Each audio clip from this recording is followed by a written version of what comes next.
السلام علیکم ورحمۃ اللہ وبرکاتہ۔ الحمد للہ حمدا کثیرا طیبا مبارکا فیہ، اللہم صلی وسلم علی نبینا محمد وعلی آلہ وصحبہ وسلم تسلیما کثیرا۔ رب اشرح لی صدری ویسر لی امری واحلل عقدۃ من لسانی یفقہوا قولی۔ اعوذ باللہ السمیع العلیم من الشیطان الرجیم، بسم اللہ الرحمن الرحیم۔ سورۃ القدر، قدر کا مطلب وہ قدر والی رات جس میں تقدیر کے فیصلے ہوتے ہیں، ٹھیک ہے، شب قدر کہتے ہیں۔ اس میں اس کی فضیلت کے چند اشارے دیے گئے ہیں، باقی اس کی اصل جو فضیلت ہے وہ تو اللہ ہی جانتا ہے کہ اس میں کتنی عظمت ہے، اس کی کتنی فضیلت ہے۔ تو اس صورت میں سورۃ القدر، اس کی فضیلت اور اس میں جو نازل ہونے والے امور ہیں ان کے بارے میں بیان کیا گیا ہے۔ پڑھیے گا جی۔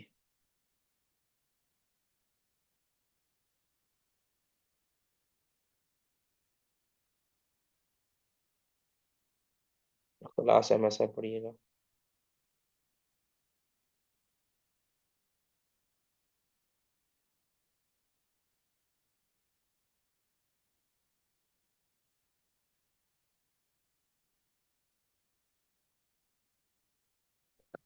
السلام علیکم ورحمۃ اللہ۔